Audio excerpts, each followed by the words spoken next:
La lección del día de hoy es la lección 35, que tiene por título La Iglesia, sus miembros. Vamos a recordar, hermano, como pequeña introducción, cómo fue el comienzo de la iglesia, hermano, desde una perspectiva, obviamente, basado en la palabra de nuestro Dios. Pero vamos a checar, vamos a revisar qué es lo que dice el Antiguo Testamento y el Nuevo Testamento para saber su origen y el propósito de la iglesia. Yo sé que tú ya lo sabes, yo sé que ya lo hemos estudiado, yo sé que hubo un material llamado La Historia de la Iglesia de Cristo y tenemos un poco fresco, aunque sea algunas partes de este tema que veremos el día de hoy. Pero vamos a revisar qué dice el Antiguo Testamento y qué dice el Nuevo Testamento acerca de estos términos, que es la iglesia y sus miembros. También vamos a recordar el papel que desempeñamos como miembros dentro del cuerpo de Cristo. Yo quisiera en esta mañana, antes de empezar, dejar una pregunta abierta para que tú te la contestes tal vez a lo largo de esta enseñanza, a lo largo de este día domingo, a lo largo de la semana, pero que te quedes con esta pregunta en este momento. ¿Sabes cuál es tu función dentro del cuerpo de Cristo? ¿Eres consciente de cuál es tu posición en Embajadores de Cristo a las Naciones? ¿Sabes cuál es esa posición? ¿Sabes cuál es tu especialidad? Aquello en lo que tú eres bueno y en lo que tú aportas a la iglesia. Quédate con esas preguntas, hermano, y yo te invitaría a que le des respuesta lo antes posible. Yo quiero ponerte un ejemplo para que entendamos el porqué de esas preguntas. Aquellas personas que saben de fútbol, cuando les preguntas ¿en qué posición juegas?, ¿cuál sería la respuesta que ellos dan? Aquellas personas que saben de fútbol te van a decir una en específico, ¿verdad? Uno no sabe tanto de fútbol, ¿verdad? Pero te va a decir, no, pues yo soy defensa. Y es buen defensa porque es especialista, ¿no? Te va a decir, no, pues yo soy portero. ¿Por qué? Porque es especialista en ese tema. Tal vez te va a decir dos posiciones, no, pues puedo ser, no lo sé, defensa y medio lateral, ¿no? Creo que sí existe esa posición, pero están relacionadas, ¿verdad? Si te digan, no, soy portero y delantero y defensa y medio lateral, extremo, quién sabe qué, pues entonces no hay una especialidad. Aquellos que le hacíamos al cuento, cuando ibas a entrar a la cancha de fútbol y te preguntan, oye, pero ¿tú de qué juegas? Ah, pues de lo que sea. Es porque no éramos especialistas, porque nada más nos larvábamos y los resultados pues no eran los mejores, ¿verdad? Dentro de la cancha. Tal vez perdíamos, tal vez teníamos dos pies izquierdos. Los directores técnicos tienen la experiencia y deben de tener la experiencia para poder dirigir a su equipo, ¿sí o no? Aquellos que están a cargo de un equipo es porque ya tienen una trayectoria, porque fueron buenos jugadores, porque llega a cierta edad donde ya tal vez no pueden jugar y ¿en qué se convierten? En directores técnicos para poder ellos dirigir con la experiencia que ellos tienen en campo y puedan hacerlo de la manera que funcione ese equipo para poderlo llevar a una victoria. Porque es el resultado de un equipo, ¿verdad? Llevar a ese equipo a una victoria, que sean campeones, no con otro fin. Si dijéramos que Aarón entró a la cancha de fútbol y ya está bien cansado, ¿cuál sería la responsabilidad del director técnico? Sacarlo, ¿verdad? Échenlo a la banca y metan a otro que sea mejor que Aarón. Si hubiera algún lesionado, alguna barrida, alguna persona que salga lastimado, ¿cuál sería la responsabilidad del director técnico? Retirarlo, sacarlo. Si el equipo, el lugar donde está es profesional, pues van a entrar los paramédicos bien profesional, le van a sobar, le van a hacer, lo van a sacar en la camilla, pero el director técnico debe de tener esa responsabilidad sobre el equipo, que es el correcto funcionamiento de cada uno de ellos. Evidentemente, un equipo funciona cuando cada quien hace su labor, ¿sí o no? El portero puede ir hasta la portería en contra y anotar gol. ¿Es su función del portero? Podría ser, pero no es la función, no es especialista, ¿verdad? Luego en los tiros de esquina es cuando el portero va, manda el tiro de esquina y a veces hasta anota gol, ¿no? Porque pues podría ser bueno, pero no es su especialidad. Su especialidad es estar en la portería. Un defensa no lo tienes que ver en la parte de hasta arriba anotando goles o el delantero defendiendo, ¿verdad? Muchas veces la estrategia podría ser esa, pero no es su especialidad. Para que un equipo funcione, para que una iglesia funcione, debemos cada quien hacer nuestra labor, sin dejarle la carga a uno solo, sin dejarle solamente a unos cuantos que van a participar en ese equipo y que los de la banca nunca entren, ¿verdad? Porque muchas veces ha pasado eso, ¿no? Nada más van, pues para que quieren tu arbitraje. Pero pues debe de haber un correcto funcionamiento donde entras, sale, le dices, vienes y vas, ¿verdad? Para ese correcto funcionamiento. Ejemplos hay bastantes, hay muchos en los que tú puedes investigar. Tal vez tú y yo no entendemos ese aspecto del fútbol mucho, ¿no? Porque no somos tan apasionados. Pero ¿tienes un trabajo? Yo creo que sí, todos trabajamos aquí, excepto Joana y Keila, pero todos tenemos un empleo. Amén. Y sabemos cuál es el funcionamiento de una empresa, ¿verdad? En el lugar donde tú laboras debe haber un organigrama, debe haber una responsabilidad, donde esté alguien más arriba, alguien más abajo, alguien que tenga responsabilidades de dirigir también esa empresa. El jefe debe de saber relacionarse, ¿usted qué cree? ¿Sí o no? O el jefe nada más llega, se encierra y nadie me hable, nadie me diga nada, yo ni tengo trato con los proveedores, yo no tengo ninguna relación con nadie. El jefe debe de saber relacionarse para poder hacer crecer la empresa, ¿sí o no? El jefe debe saber tomar decisiones, ¿sí o no? ¿Por qué? Porque está enfrente de la empresa. Si no sabe tomar decisiones, ¿a dónde va a llevar a la empresa? A la quiebra. Debe de traer tal vez en ocasiones nuevas ideas, debe estar pensando cómo es que le voy a hacer para que funcione esta área, cómo es que le voy a hacer para que haya más ventas, cómo es que le voy a hacer para que esto funcione. El encargado, abajo del jefe, debe saber dirigir a la gente, ¿sí o no? ¿Por qué? Porque le va a rendir cuentas al jefe. Quien está abajo del jefe sabe mover a la gente, ¿verdad? Sabe dirigirla. Tú ve y hazme esto, tú ve y hazme el otro. ¿Sabe a quién pedirle las cosas también, sí o no? Porque ya sabe quién es el gallo, ¿verdad? Porque ya sabe quién es el que le echa ganas en la empresa y quién puede sacar ese trabajo. Los trabajadores, cada uno tiene la especialidad correcta en la que debe de funcionar dentro de la empresa. Hay muchos que son buenos en los números, ¿sí o no? Pero hay otros que son buenos en las letras. Y aquellos que son buenos en los números no le hallan para nada las letras, ¿verdad? Si tuvieran que leer un reglamento, pues no le hallan en nada. Si tuvieran que entender alguna ley, alguna norma, no le entienden en nada. Y viceversa, ¿no? Aquel que le sabe bastante a las letras, muchas veces en el cálculo, ni multiplicaciones, divisiones o cualquier otra operación, a veces no se puede resolver, ¿verdad? Porque no somos buenos en ello. Hay habilidades específicas. Otros tienen el esfuerzo físico, ¿sí o no? Hay empresas que deben de cargar trailers para que lleven cierto material a otro estado. El jefe no va a manejar el tráiler, ¿verdad? O no va a cargar ese tráiler. ¿Por qué? Porque su labor es estar delante de la empresa y habrá otros que su labor sea el físico, el esfuerzo, el que ese tráiler sea lleno para que lleven a otro lugar ese material que se ha de importar. Otros tienen habilidades más específicas, ¿verdad? Como saber vigilar, saber llevar un registro de quién entra, quién sale, cómo debemos de cuidar, ¿no? Yo recuerdo que en un empleo que tuve hace tiempo, me pusieron en la recepción como en mi primer día. Y yo para contestar teléfonos no la armaba para nada. Digo, a diferencia de un familiar muy cercano que se llama Ariel, sí sabía pedir una pizza, ¿verdad? Pero el contestar un teléfono y buenos días, ay, se me fue ahorita el speech, pero buenos días, embajadores de Cristo a las Naciones, no se me daba ni la entonación al estar en el teléfono y no sabía tomar información. Yo llegaba, pasaba el dato, oiga, le buscan en el teléfono, ¿quién? No pregunté, y ahí va todo con mi cara de menso, disculpe, ¿de parte de quién? Ya iba y, le habla tal, ¿para qué? No pregunté, y otra vez ahí estar en esa situación, ¿verdad? ¿Por qué? Porque no es mi especialidad, porque pues tal vez no soy bueno, no me gusta esa parte. Pónganme en otro lado y pues posiblemente pueda ya yo rendir de mejor manera, ¿verdad? Y viceversa, habrá quien es muy bueno para ello. Entre otro lugar, ahorita recuerdo de ventas, donde también tenía uno que da su speech y convencer al cliente, ¿verdad? Y había gente que era muy buena, donde yo marcaba hola, buenos días, no me interesa, y colgaba, ¿no?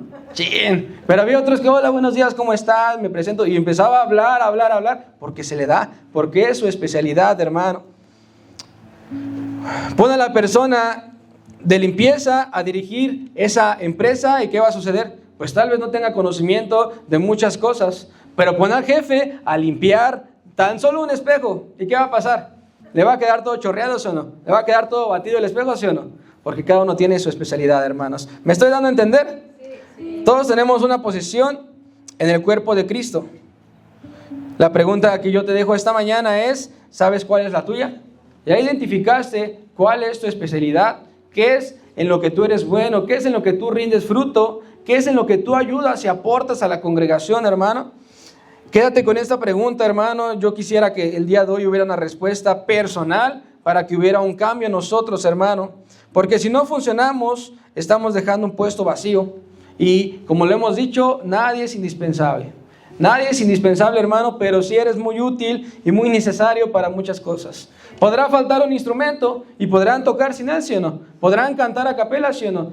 Se va a sacar, hermano, pero todos necesitamos estar en un puesto sirviendo para el correcto funcionamiento de la iglesia. Amén. Por favor, pregúntatelo y respóndete lo antes posible, hermano. Si escudriñamos en el Nuevo Testamento, en el Antiguo Testamento, no encontramos una definición clara de lo que quiere decir iglesia. ¿Alguien ya lo ha buscado? ¿Alguien ya se ha dado respuesta a ello? ¿O alguien recuerda una parte del Antiguo Testamento que hable sobre la iglesia, que nos diga la definición de la iglesia? Investigando, escudriñando, indagando, hermano, no encontramos una definición clara de lo que es la iglesia. Pero de lo que nos podemos dar cuenta es que claramente no es un edificio, es que claramente no es una institución, no es un edificio, una construcción, sino es un conjunto de personas que fueron escogidas por Dios para cumplir un propósito que es darle la gloria a nuestro Dios. Amén. Eso es lo que sí nos dice el Antiguo Testamento, hermano. Como un pequeño paréntesis, no estamos viendo en el Antiguo Testamento el inicio de la religión, el inicio de cualquier otra religión, hermano. Estamos viendo el inicio de la iglesia. ¿Qué nos dice el Antiguo Testamento? Porque las creencias han estado desde el principio, ¿sí o no? Te digo, recordando este material de la iglesia, de la historia de la iglesia de Cristo, las creencias han estado desde el principio, ¿no? Si tú te vas a los mayas, a esas culturas, el toltecas, zapotecas, tenían miles de dioses, ¿sí o no? Había creencias desde el principio, hermano, pero la iglesia, ¿en qué momento empezó? ¿De dónde viene el término iglesia? ¿De dónde comienza todo esto? El ejemplo más claro es cuando Moisés sube por las tablas de la ley y ¿a quién deja encargado con el pueblo? A Aarón, al guapo de Aarón, ¿verdad? Los deja de encargado. Podemos poner esta imagen de lo que te estaba contando de la empresa. Tal vez Moisés era quien estaba a cargo, quien estaba en la dirección correcta, y al dejar a aquel muchacho llamado Aarón, pues no la supo armar, ¿verdad? No supo dirigir al pueblo en lo que tenían que hacer. Mientras Moisés subió por las tablas de la ley, Aarón se quedó con el pueblo y el pueblo le exigía que les dieran a alguien que pudieran ellos adorar, que le pudieran ellos rendir cuentas, que ellos pudieran ofrecerle ofrenda, pero seguramente porque seguramente le había pasado algo a Moisés, ¿sí o no? ¿Tú recuerdas esa parte? Sí. Aarón dice que juntó todo el oro que tenía y lo convirtieron ¿en qué? En un becerro de oro para que ellos pudieran adorarle y pudieran rendirle honor a él. Entonces las creencias han estado, pero la iglesia no siempre ha estado, hermano.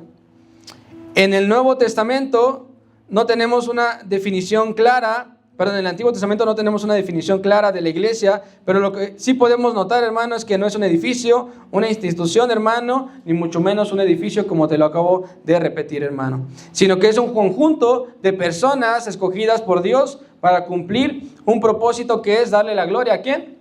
A nuestro Dios. Ese es el propósito de la iglesia, hermano. Quiero compartirte de dónde viene este término, por favor, la siguiente diapositiva. La palabra iglesia, recordemos, hermano, que puede ser traducida del griego que es eclesia. ¿Se alcanza a ver? ¿Se alcanza a leer? Bueno, dice su definición que se utiliza para designar cualquier asamblea o congregación de personas reunidas con fines religiosos o políticos, hermano. Yo pregunto, ¿en esta iglesia tenemos fines políticos? ¿Nosotros seguimos la política o tenemos algo que ver en las decisiones del Estado? Para nada, ¿verdad? Es bien sabido que la Iglesia Católica ha influido en las cosas de la política a lo largo de la historia, ¿sí o no? De hecho, hay una parte de la historia donde hubo una separación de la iglesia y del gobierno porque la Iglesia Católica estaba muy, muy metida en la política.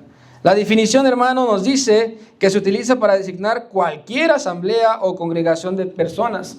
Esa palabra de eclesia se denominaba para identificar a cualquier asamblea o congregación de personas. Es por eso, hermano, que existe también la iglesia de Maradona. ¿Tú lo conoces? ¿Lo has escuchado? ¿Por qué le llaman iglesia? porque es un conjunto de personas, es una congregación que se reúne para esos fines religiosos o políticos. ¿Alguien conoce de la iglesia de San Judas? ¿Por qué le llaman iglesia? Ellos no son iglesia al término que mucha gente conoce, ¿verdad? O también está la iglesia satánica.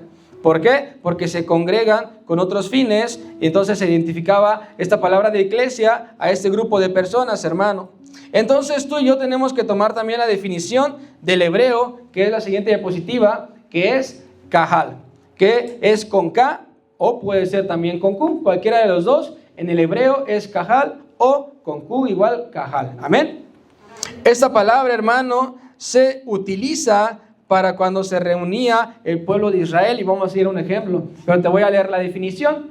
Dice que se empleaba para referirse a una asamblea, al igual que la otra traducción de iglesia, pero esta era hecha con propósitos más que nada religiosos, no tenía nada que ver con lo político.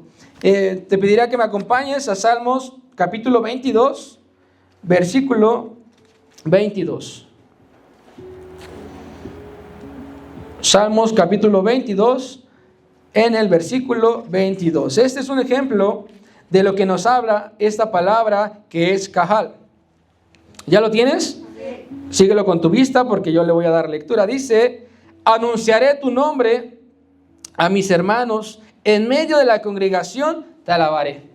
Aquí no viene explícito esta palabra que te estoy mencionando, pero está sucediendo un Cajal en este momento, hermano. Cuando sucede esta palabra es porque vamos a reunirnos para alabar a nuestro Dios, hermano. Por eso dice: anunciaré tu nombre a mis hermanos, en medio de la congregación te alabaré. Hay una conexión, hermano, también con Hechos capítulo 2, versículo 12, cuando dice que en el momento que sucedió Pentecostés, estaban todos unidos y el Espíritu Santo llenó toda la casa. Entonces dice que comenzaron a hablar en lenguas, y dice la palabra que estaban todos atónitos y perplejos, diciéndose unos a otros: ¿qué quiere decir esto? ¿Por qué? Porque había sucedido un Cajal. Se habían reunido en el nombre de nuestro Dios y había descendido la presencia de nuestro Dios. Porque cuando sucede esto, hermano, es porque nos reunimos en su nombre y cosas grandes suceden. Amén. Por eso es que podemos tomar esta palabra del griego que es Cajal. Si nosotros recordamos el material de la historia de la iglesia de Cristo, veíamos cómo tenían que reunirse las iglesias al principio, ¿sí o no? A través de la persecución, ellos tenían que reunirse ¿en dónde? En las catacumbas. ¿Por qué? Igual también en las casas. ¿Por qué? Porque había una persecución a la iglesia. Bueno, en ese tiempo no era conocido como iglesia, pero ese grupo de personas, esa asamblea, esa congregación era perseguida. Entonces ellos buscaban un lugar escondido donde poder alabar a nuestro Dios, donde reunirse para el propósito que lo hacemos hasta hoy en día, ¿verdad? Se reunían en las catacumbas por esta persecución que había en Roma para no ser llevados al circo romano. Es ahí, hermano, donde también nace el icono del pececito. Lo vimos también en esas lecciones de la historia de la iglesia de Cristo. Ese pececito que tú y yo conocemos, que es muy famoso, era para identificar dónde estaban congregados aquella asamblea, aquella congregación, y pudieran identificarse y poder alabar a nuestro Dios todos juntos, hermano. Entonces, en estas definiciones que te he dado y en estos ejemplos del Antiguo Testamento y de la historia de la iglesia de Cristo, no vemos un edificio, ¿sí o no? No vemos un auditorio, no vemos un teatro, no vemos una construcción espectacular. Vemos un pueblo con un mismo fin y un mismo propósito, ¿que cuál es? Alabar a nuestro Dios, amén. Este grupo de personas no se nombra en el Antiguo Testamento como iglesia, simplemente era un pueblo que era apartado por nuestro Dios, el pueblo que Dios escogió. Y ese pueblo también, ¿cómo le llamamos nosotros? El pueblo que Dios escogió, el pueblo de Israel, amén. Bien, acompáñame a Éxodo capítulo 5, versículo 1, donde veremos más acerca de ello. Éxodo 5, versículo 1. Quien lo tenga puede darle lectura, por favor, hermano. Después Moisés y Aarón entraron a la presencia de Faraón y le dijeron: Jehová, el Dios de Israel, dice así: deja ir a mi pueblo a celebrar mi fiesta en el desierto.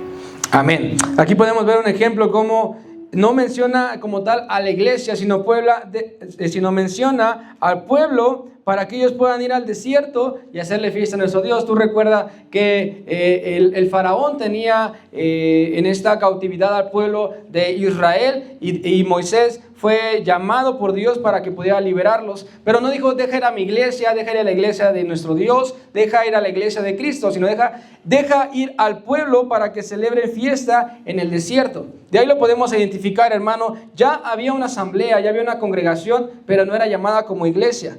En el Antiguo Testamento nunca nombra como tal esta palabra, mas sí se está empleando. Si había un grupo de personas que se reunían en su nombre para alabarle y exaltarle. Amén. En cambio, en el Nuevo Testamento se menciona esta palabra de iglesia 114 veces. En el Antiguo no se menciona ni una vez y en el Nuevo se menciona 114 veces. Y se nombra por primera vez, ¿alguien sabe? La palabra iglesia, ¿cuándo por primera vez se menciona en el Nuevo Testamento? Cuando fue la confesión con Pedro, ¿no? Porque dijo, sobre esta iglesia. Amén. Ajá. Justo con Pedro es que se menciona por primera vez y vamos para allá. Mateo capítulo 16.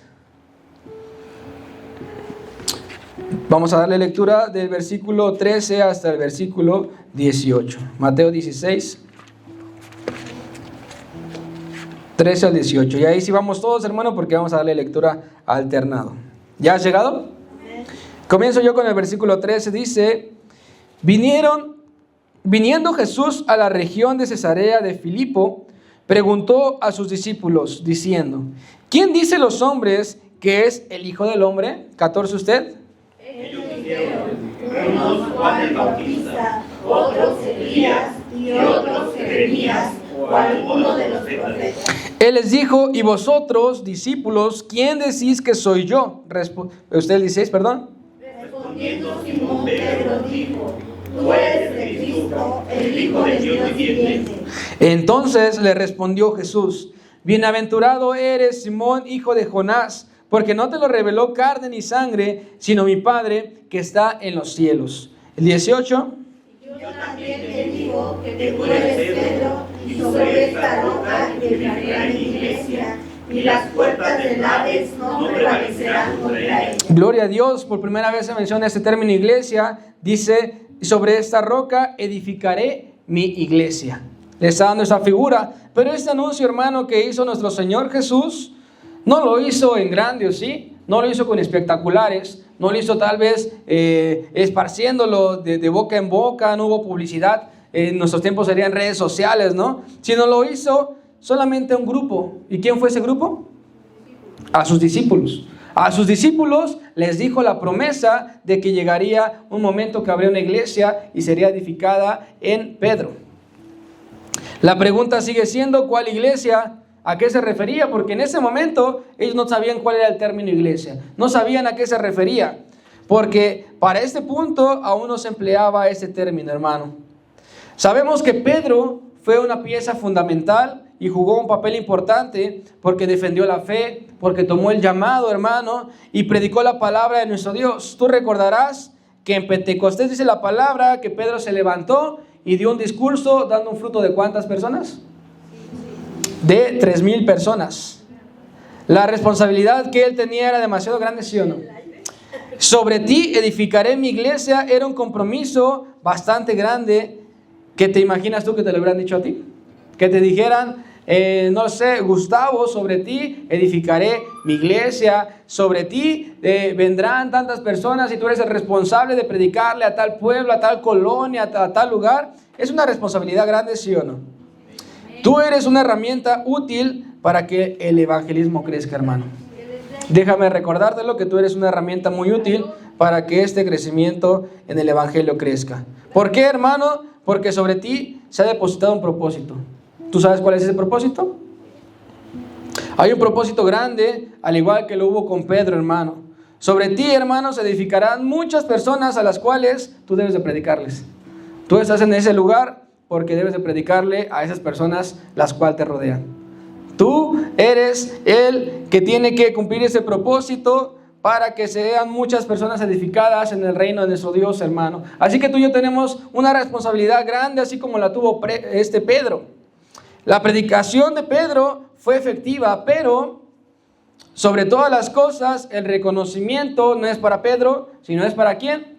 Para nuestro Dios, hermano, porque a pesar de que fue la roca que iba a ser levantada, que el Señor había declarado sobre su vida la promesa de que en él iba a comenzar la iglesia, hermano, el reconocimiento es para nuestro Dios, porque Él es la piedra que dice que es del ángulo. Es la piedra sobre la cual se iba a edificar todo. Si volvemos al ejemplo que yo te decía al principio, hay alguien que está sobre todo. Hay un jefe, hay alguien que dirige todo, y ese ¿quién es? Nuestro Dios, nuestro Señor Jesucristo, que es la primera piedra. Mira, yo lo relacionaba mientras lo estudiaba con un edificio, porque así lo dice la palabra, ¿no? Y estamos de acuerdo que en la cimentación, ¿qué es lo más importante? ¿Cómo está quedando nuestra losa? ¿Cómo están quedando nuestros muros? ¿Qué es lo más importante? La primera piedra. Porque de la primera piedra se va a levantar lo que se quiere llegar. Si me estoy dando a entender, no vas a poner unas cuantas piedras para levantar un rascacielos, ¿o sí? No vas a poner solamente unas pocas para levantar un edificio de 22 pisos, ¿o sí? Dependiendo la primera piedra, dependiendo esa cimentación, es para donde va a ir esa construcción. Y si la primera piedra es nuestro Señor Jesucristo, ¿hacia dónde vamos tú y yo? La cimentación está puesta, hermano. Él fue la primera piedra y la segunda fue Pedro. Y mira hasta dónde hemos llegado hasta el día de hoy. Es ahí, hermano, donde hay una gran diferencia entre católicos y cristianos. ¿Por qué? Porque para los católicos, Pedro, ¿quién es? Es el Papa, ¿no? Es aquel donde ellos están edificando su iglesia. Pero para nosotros, Pedro jugó un papel importante, se le da su reconocimiento, pero él no es el más importante. El más importante es nuestro Dios. Acompáñame a Efesios capítulo 2, versículo 19 al 22. Si alguien lo tiene, dele lectura, hermano, por favor. Efesios 2, 19 al 22. Así que ya no sois extranjeros ni advenedizos, sino conciudadanos de los santos y miembros de la familia de Dios, edificados sobre el fundamento de los apóstoles y profetas, siendo la principal piedra del ángulo Jesucristo mismo. Leo yo 21 hasta 22. En quien todo el edificio, bien coordinado, va creciendo para ser un templo santo en el Señor, en quien vosotros también sois juntamente edificados para morada de Dios en el Espíritu. Si te das cuenta, en el versículo 20 nos dice, edificados sobre el fundamento de los apóstoles. ¿Cuál es esa? Es la predicación que ellos estaban dando. Si sobre Pedro vendría la iglesia, es el fundamento de los apóstoles, pero dice, siendo la principal piedra del ángulo, Jesucristo mismo. Jesucristo mismo es lo más importante, hermano, y sobre quien comenzó la iglesia. Acompáñame a Hechos capítulo 2. Solamente vamos a dar lectura al primer versículo, Hechos 2, versículo 1.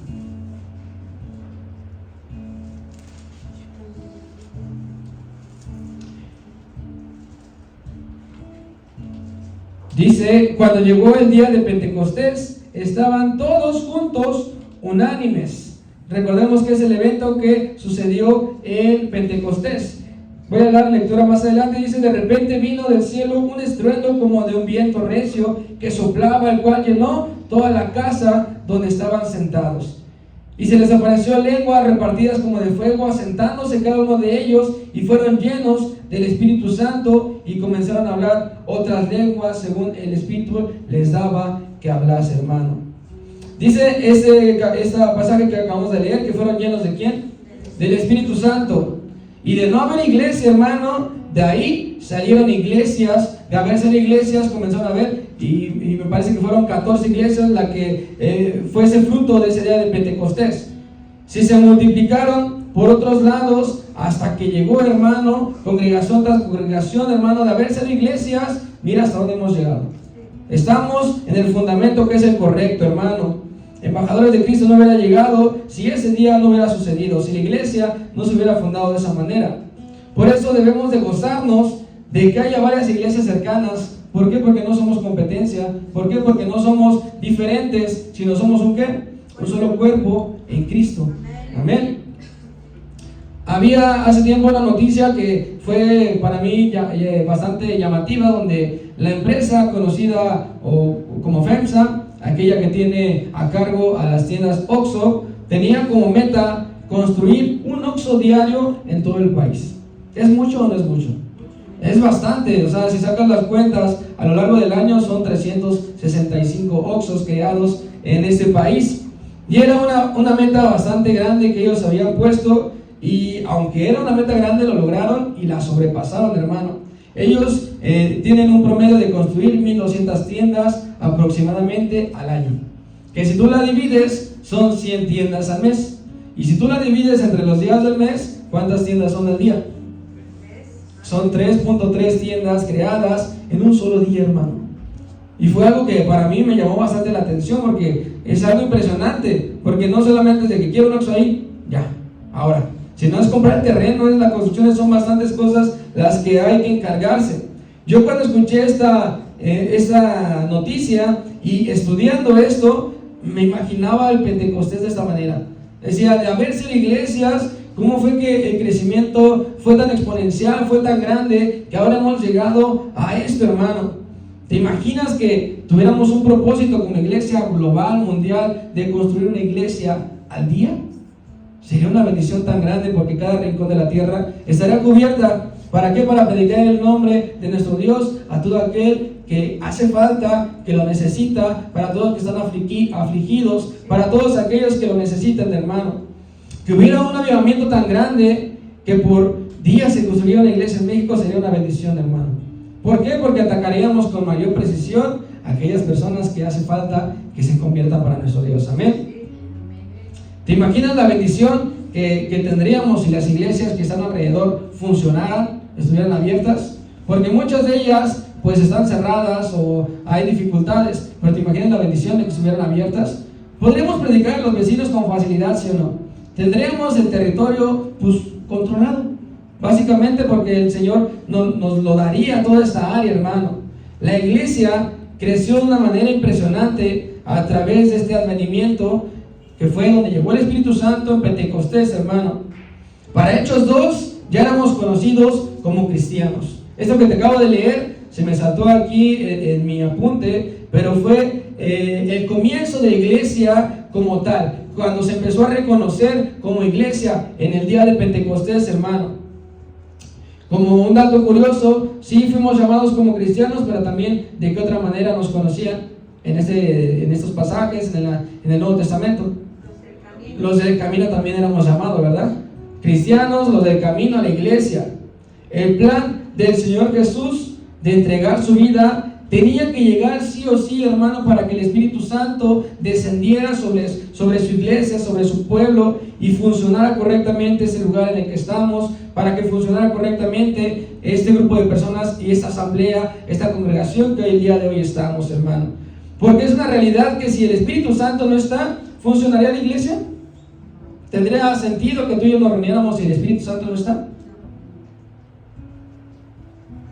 Simplemente haríamos acciones sociales, simplemente haríamos reuniones para que tú y yo nos distrajéramos, hermano. Pero es una realidad que si el Espíritu Santo no está, no tiene caso estar en una congregación, no tiene caso que haya una iglesia, hermano.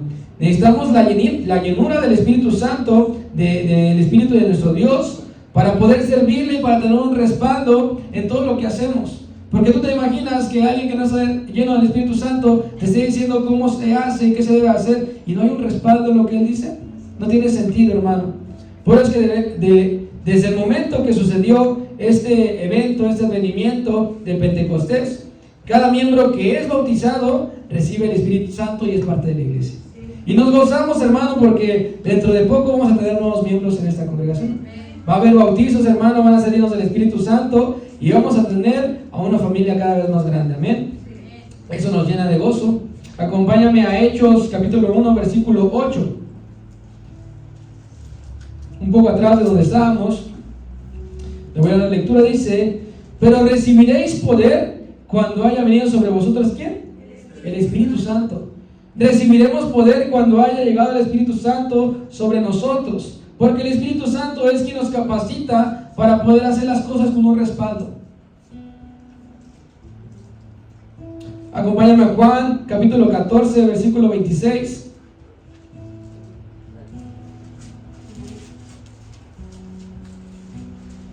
Juan, capítulo 14, versículo 26. Si alguien lo tiene, puede darle lectura, hermano.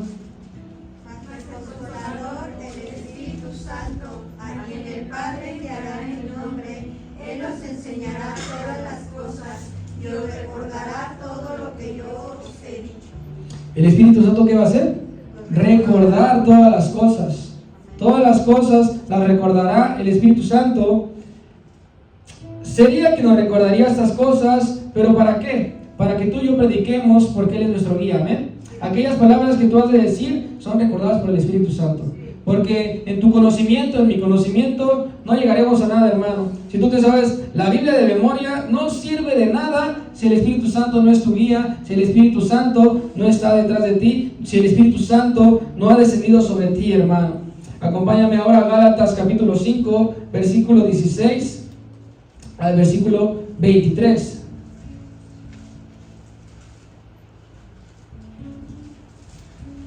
Gálatas 5, 16 al 23. Le voy a dar lectura yo, hermano, usted ponga atención. Dice: digo pues, andad en el Espíritu y no satisfagáis los deseos de la carne, porque el deseo de la carne es contra el Espíritu y el del Espíritu es contra la carne, y estos se oponen entre sí, para que no hagáis lo que quisierais.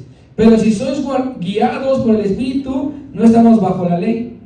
Y manifiestas son las obras de la carne, que son adulterio, fornicación, inmundicia, lascivia, idolatría, hechicería, enemistad, pleitos, celos, iras, contiendas, disensiones, herejías, envidias, homicidios, borracheras, orgías y cosas semejantes a estas, acerca de las cuales os amonesto, como ya os lo he dicho antes, que los que practican tales cosas no heredarán el reino de Dios. Mas el fruto del Espíritu es, ¿cuál? Amor, gozo, paz, paciencia, benignidad, bondad, fe, mansedumbre, templanza. Contra tales cosas no hay ley. El Espíritu Santo nos guía, pero también es que nos transforma.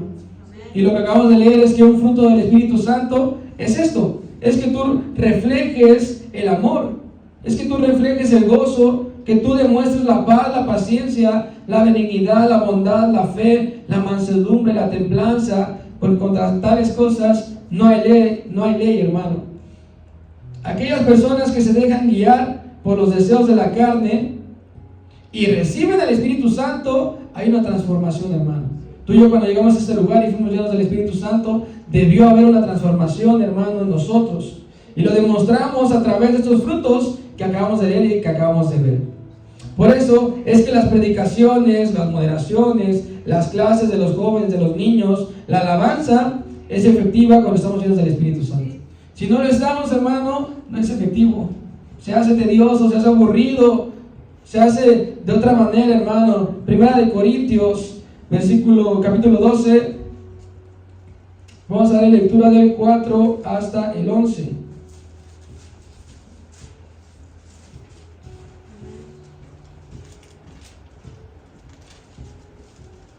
¿Has llegado? Sí. Le daremos lectura alternado. Comienzo yo con el 4. Dice: ahora bien, hay diversidad de dones, pero el Espíritu es el mismo. Versículo 5, usted. Y hay diversidad de operaciones, pero Dios, que hace todas las cosas en todos, es el mismo. 7. Pero a cada uno le es dada la manifestación del Espíritu para provecho. Porque a este es dada por el Espíritu palabra de sabiduría, a otro palabra de ciencia, según el mismo Espíritu. 9. A otro fe por el mismo Espíritu, y a otro dones de sanidades por el mismo Espíritu. A otro el hacer milagros, a otro profecía, a otro discernimiento de espíritus, a otros diversos géneros de lenguas y a otro interpretación de lenguas. Juntos el 11, pero todas estas cosas las hace uno y el mismo Espíritu, repartiendo a cada uno en particular como Él quiere. Ante todo lo que tú y yo tengamos bueno, hermano, y podamos hacerlo para la iglesia, el Espíritu Santo es el mismo en cada uno de nosotros. somos un solo cuerpo nuestro Dios, en el Espíritu, hermano. Más adelante, versículos 2 y 3 se dice: porque así como el cuerpo es uno y tiene muchos miembros, pero todos los miembros del cuerpo, siendo muchos, son un solo cuerpo, así también Cristo. Porque un solo espíritu fuimos todos bautizados en un cuerpo, sean judíos o griegos, sean esclavos o libres, y a todos se nos dio de beber de un mismo espíritu. El Espíritu Santo, hermano, forma la comunidad, forma la congregación, forma la asamblea, para que seamos uno solo en Él. Sobre esto voy a profundizar un poquito más adelante, pero sin importar, hermano, que seamos, dice la palabra, que judíos o griegos, esclavos o libres, a todos se nos da de beber del mismo espíritu, sin distinción alguna, hermano.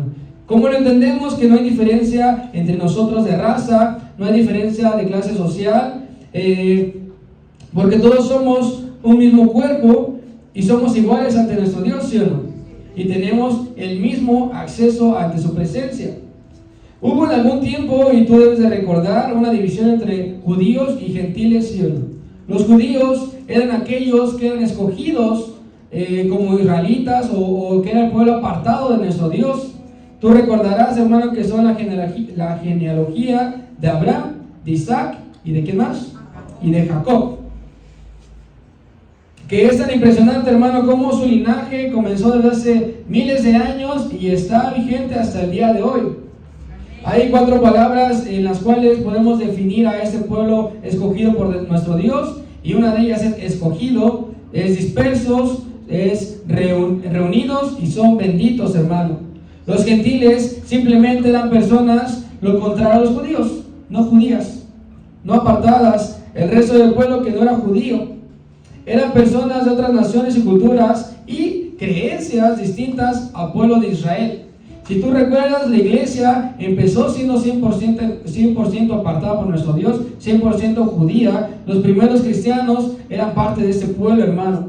Por eso en el Antiguo Testamento vemos que se menciona el pueblo de Israel, porque solo era el linaje que era apartado por nuestro Dios. Los judíos generalmente mantenían distancia con los gentiles, ¿sí o no? Por motivos religiosos, por motivos culturales o por motivos también de pureza, hermano. Pero el plan de Dios siempre fue incluir a todas las naciones, y en nuestro Señor Jesucristo esta puerta se abrió completamente a quien lo desee, hermano. Gálatas 3, versículo 28. Que llegue el primero, hermano, de la lectura. Ya no hay judío ni griego, no hay esclavo ni libre, no hay varón ni mujer, porque todos vosotros sois uno en Cristo Jesús. Ya no hay distinción, hermano. Ya no hay judío ni griego, no hay esclavo ni libre, no hay varón ni mujer, porque todos vosotros sois uno ¿en quién? En Cristo Jesús. No hay ninguna diferencia, hermano, allá entre nosotros, porque todos somos iguales y tenemos el mismo acceso delante de su presencia. Dice la palabra en 1 Corintios 12:13, no es para allá, ya lo leímos, que por un solo espíritu fuimos todos bautizados en un cuerpo, siendo judíos o griegos, siendo esclavos o libres, y a todos se nos dio de beber de un mismo espíritu, hermano. Lo que quiere decir que la iglesia de Dios no es un edificio, te lo repito, no es un auditorio, no es un teatro, no es una edificación construida por manos de hombres, sino es una asamblea de redimidos que hemos sido salvados por la gracia de nuestro Dios. Los miembros de la iglesia de Cristo somos personas que hemos sido reunidas, redimidas, porque no tenemos cómo salvarnos por nuestra propia mano, por nuestra propia fuerza, hermano, sino necesitamos un redentor para poder ser salvados, hermano. Por eso es que si recordamos la palabra en Romanos capítulo 3, versículo 23, dice: por cuanto todos pecaron, están destituidos ¿de quién? De la gloria de nuestro Dios. Tú y yo no podíamos haber hecho méritos para haber sido salvados, pero en Él tenemos redención por su sangre, el perdón de pecados según las riquezas de su gloria, hermano. Entonces la iglesia y sus miembros lo engloban judíos, gentiles, esclavos y libres, hermano, hasta el día de hoy. A través de Cristo Jesús podemos ser un solo cuerpo, y alguien se goza por ello. Por eso es que la iglesia de Cristo no solamente es una construcción como muchos lo tienen en mente, como todos tienen en esa idea, hermano. Podría haber una iglesia en una zona de altos recursos y Dios está ahí, ¿sí o no? Podría haber una iglesia en una zona de bajos recursos y Dios va a estar ahí, ¿sí o no? Podríamos estar atravesando otra pandemia nuevamente y Dios va a estar en el lugar que nos reunamos, ¿sí o no? Llámese casa, llámese un estacionamiento, llámese una plaza comercial, un parque, abajo de un árbol, hermano, un hospital, en la cárcel, hermano. Ahí está nuestro Dios y el Espíritu Santo. Y ahí está la iglesia, hermano. La iglesia somos tú y yo. La construcción sí es un medio para que podamos reunirnos, pero lo importante es que nos congregamos en nombre de ¿quién? En el nombre de Cristo Jesús, hermano. Y ahí es donde toma sentido todo. Por eso es que es tan importante la unión entre nosotros, entre familias, para ser solamente una familia en Cristo, hermano. Porque podemos ser 10 familias, podríamos ser 15 familias tal vez, pero en Cristo, ¿cuántas somos? Una sola familia, hermano. No hay un apellido que sobresalga, no hay un apellido que sean los peores, no hay ningún apellido que sea sobajado, hermano. Todos somos una misma familia en Cristo Jesús, hermano. No somos extranjeros ni advenedizos, sino conciudadanos de los santos y miembros de la familia de Dios, hermano. Porque como dice en Hechos, que después de la predicación de Pedro, la iglesia tenían todo en común. Yo te pregunto, ¿qué tienes en común con tu hermano? Pregúntatelo, no le preguntes, no le digas nada, solamente tú, ¿qué tienes en común con tu hermano? Tal vez el mismo equipo, ¿no? Tal vez el apellido, porque hay familias en este lugar, ¿no? No lo sé, solamente el estar en un grupo de servicio tal vez lo tienes en común. Pero la pregunta también es, ¿acaso tú sabes lo que pasa al hermano que tienes a un lado? ¿Tú sabes las aflicciones? ¿Tú le apoyas a ese hermano? ¿Te has detenido a preguntar qué es lo que le aflige a tu hermano que tienes cerca? ¿Nos ayudamos unos a otros? ¿Somos una verdadera familia? Porque si nuestro Dios instituyó la familia, hermano, es porque es importante. Si tú en la familia le dejas de hablar a uno y te vale, y me peleo con otro y te vale, y le dejo de hablar por 20 años y después nos hablamos, no estamos haciendo lo correcto. Porque si el Señor instituyó la familia, es porque es importante, hermano. Dice también en ese mismo pasaje de Hechos que perseveraban unánimes cada día en el templo, constantes, firmes en un mismo sentir. Partiendo el pan en las casas, comían juntos con alegría y sencillez de corazón. Y muchas veces somos de los primeros que salimos corriendo para no tener contacto con nadie de la iglesia, ¿verdad? Termina el servicio y vámonos antes de que me pregunten, antes de que me pidan, antes de que pase algo. Todavía ni termina el canto y ya estamos tomando nuestras cositas porque no sabemos ser familia. Y debemos de aprender a ser familia, hermano. Alabando a Dios y teniendo favor con todo el pueblo, hermano. Y este pasaje no sabes cómo me pegó. Porque a lo que se refiere es que debemos de dar un testimonio. Y dice que teniendo favor con todo el pueblo, pero no se refiere al pueblo que estamos aquí, se refiere a los de afuera. Tener un testimonio con los demás, ser bien vistos allá afuera, hermano, actuar de manera correcta, ser un buen vecino. En tu casa y aquí, hermano, y desde ahí comienza todo. Respetar a los demás y aplicar lo que predicamos. Porque sabes, hermano, eso trae una aceptación a la congregación. ¿Por qué? Porque si salimos de aquí y actuamos de manera incorrecta, todos pensarán, pues, ¿de qué sirve que ellos vayan? ¿De qué sirve que ellos estén viendo la palabra y diga esto y esto si no lo aplican? No tenemos una aceptación hacia los demás, y te lo digo hacia los vecinos, que ha habido un problema sobre ello, hermano. ¿Sabes qué sucede cuando tenemos una aceptación delante del pueblo? Dice la palabra de ese mismo capítulo que el Señor añade cada día a los que han de ser salvos. Y muchas veces tal vez no crecemos por ello, porque el testimonio no lo estamos dando correctamente. Yo te invito a que no seamos tropiezo, sino que seamos de bendición para la demás gente, que seamos de bendición unos entre otros. El fin de este edificio, de esta congregación, de la construcción, hermano, es podernos reunir, ¿sí o no? Es predicar la palabra, es que tú y yo escuchemos la palabra, lo que Dios ha preparado. Es que facilitemos las actividades que tengamos, que tú puedas tener un asiento, que podamos tener micrófonos, que podamos tener luz, baños, agua, todas estas cosas, hermano, tener donde refugiarnos, ser casa de Dios y puerta del cielo, hermano. Es el propósito de esta congregación, de esta edificación. La iglesia y sus miembros, hermano, funcionan como el cuerpo humano, y lo vemos en la palabra de nuestro Dios, ¿verdad? Porque a pesar de tener diferentes miembros, tú puedes tener manos, pies, cabeza, ojos, boca, lengua, y todos tus miembros, eres distintos cuerpos, todos se engloban ¿qué? En un solo cuerpo, hermano.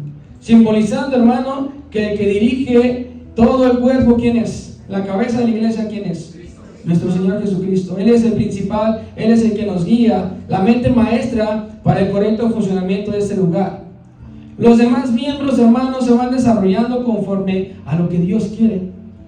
No es lo que tú quieres, no es a lo que tú quieres llegar, sino es lo que tú quieres.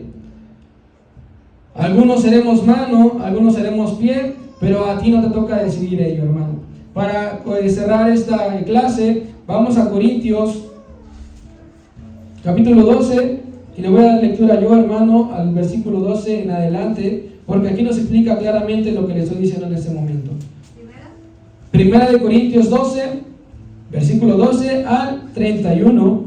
Si has llegado ahí, pon atención a esos versículos que dice: porque así como el cuerpo es uno y tiene muchos miembros, pero todos los miembros del cuerpo, siendo muchos, son un solo cuerpo, así también en Cristo. Es lo que estoy mencionando.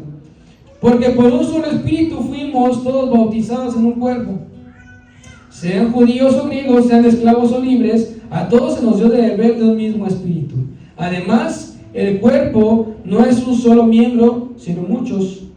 Si dijera el pie, ¿por qué no soy mano? No soy del cuerpo, por eso no será del cuerpo. Y si dijera la oreja, ¿por qué no soy ojo? O no soy del cuerpo, por eso no será del cuerpo. Si todo el cuerpo fuese ojo, ¿dónde estaría el oído? Si todo fuese oído, ¿dónde estaría el olfato? Mas ahora ha colocado los miembros, cada uno de ellos, en el cuerpo como Él quiso, hermano. Porque si todos fueran un solo miembro, ¿dónde estaría el cuerpo? Pero ahora son muchos los miembros, pero el cuerpo es uno solo. Si el ojo puede decir a la mano, no te necesito, ni tampoco la cabeza a los pies, no tengo necesidad de vosotros. Tú no eliges, hermano. Antes bien, los miembros del cuerpo que parecen más débiles son los más necesarios.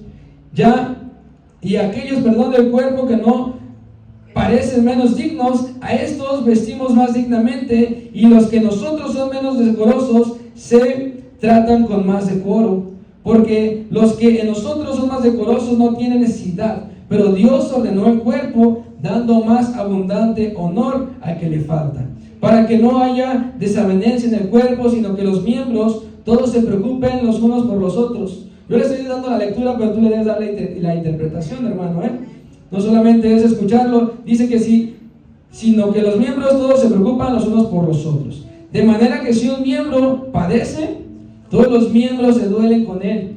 Y si un miembro recibe honra, todos los miembros con él se gozan.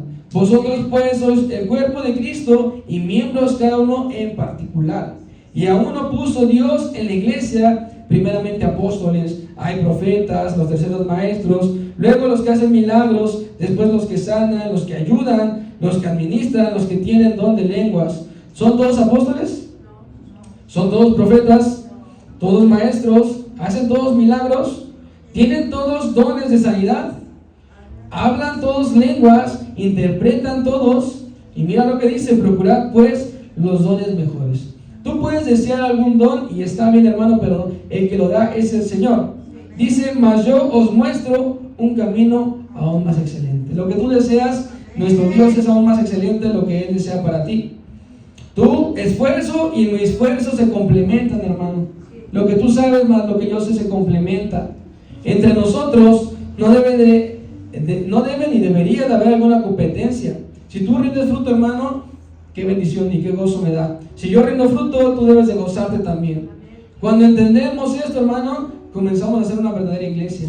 ¿Por qué? Porque somos un solo cuerpo. ¿Por qué? Porque no solamente es tu trabajo y es lo que yo hago nada más y lo que hace tal hermano, sino es en conjunto, hermano. Es la iglesia, una asamblea reunida con el propósito de alabar a nuestro Dios.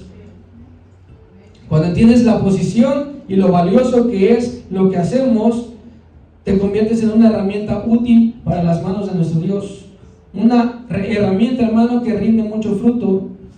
Por eso es que comenzaba esta enseñanza con esa pregunta, que si tú ya identificaste la posición en la que estás, si tú ya identificaste que eres bueno, si tú ya identificaste cómo ayudas a los demás, cómo eres buena parte del cuerpo y eres útil para la iglesia, hermano.